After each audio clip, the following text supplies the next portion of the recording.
Welcome to A Second Helping with Allison Barto, a wedding photography podcast focused on second shooting.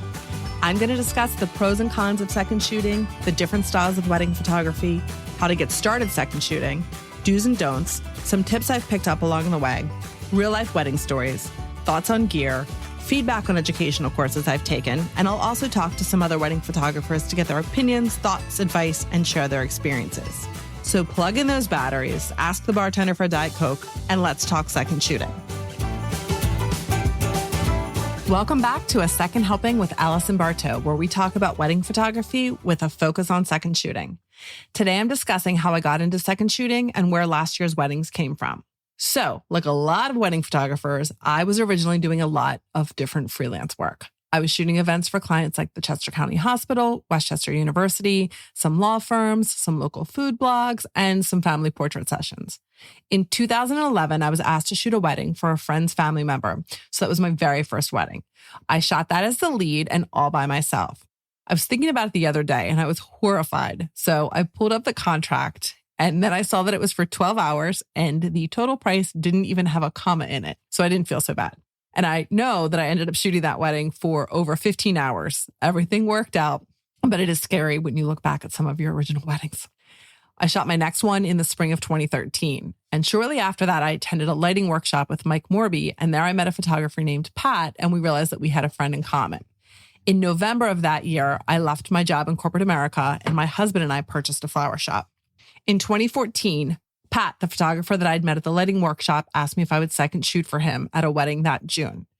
In 2015, I second shot for him again, and I was also the lead for one of my own weddings. In 2016, I second shot 3 weddings with Pat. I had my son in January of 2017, and with the flower shop, I decided just to put photography on the back burner for a few years. In 2020, Pat reached out and asked if I'd second shoot a wedding with him that August. So it was really nice to get back out there, and I realized how much I had actually missed shooting weddings. In 2021, a woman I had met at a nail salon in 2011, when she overheard me discussing that first wedding I was going to photograph, she'd held onto my card and reached out to see if I would shoot her wedding that fall. I said, absolutely. And then I really started digging back in and furthering my education on wedding photography just to kind of get brushed up on everything. Pat also asked me to second shoot a wedding for him that August.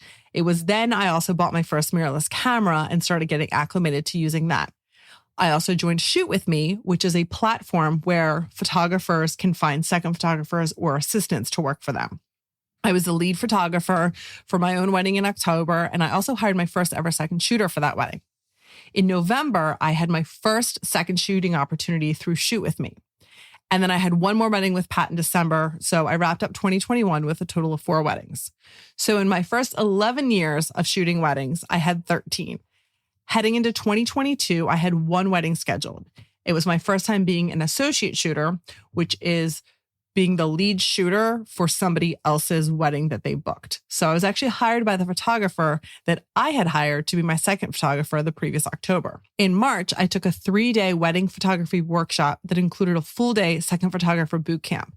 This was a really great experience, and I'm going to cover this more in its own episode.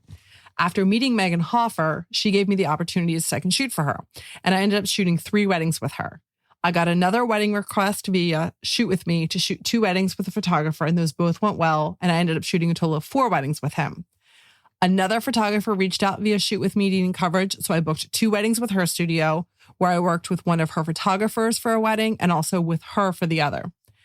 I got another Shoot With Me request for a photographer looking for 2 dates at the same venue over a 3-week period, so I shot both of those with him. And then in October, on Columbus Day, which is a Monday, I saw a photographer post in a local Facebook wedding photographer group that she needed another photographer in the next couple of hours, and it was at one of my bucket list venues. So I messaged her, and a few hours later, I was her 3rd shooter. So I had 13 weddings in my first 11 years, and then I wrapped up 2022 with 18 weddings. Of those, 2 were second shooting with Pat, whom I'd met back at that lighting workshop in 2013. 3 were with Megan, whom I met at her wedding workshop. 4 were with Dave, who booked me originally through Shoot With Me. 2 were with a photo studio who booked me through Shoot With Me. 2 more were with another photographer from Shoot With Me. 1 was third shooting for the photographer from the Facebook page. 4 were associate shooting for the studio whom I met when I hired them to second shoot for me. Heading into 2023, I had about 3 weddings scheduled. So it's currently the end of February, and I have 10 on my calendar for this year and 1 for 2024. They're almost all with photographers that I've worked with this past year, and they've also referred me engagement work, a rehearsal dinner, and referred me to another photographer who needed an associate shooter. So a couple of the photographers I met through a face-to-face wedding workshop. 3 of the photographers were from Shoot With Me, and that represented 8 of the weddings. I have noticed that less job offers are coming in from Shoot With Me, and I think it's because of the rise in popularity and there's just more competition. My advice is to establish clear expectations with the photographer that you're working for, have good communication, a strong work ethic, really positive interactions, a good energy, a high level of professionalism, and you can increase your odds of being hired again. And my experience is that each time you shoot with a photographer, it gets a little bit easier because you have that background and history with them and you know what they need and what they're looking for. Also, if a photographer asks to book with me and I already have a wedding scheduled, I'm always sure to let them know this. That way they know I'm serious about shooting, but also in demand. I'm not turning them down just because I don't feel like shooting.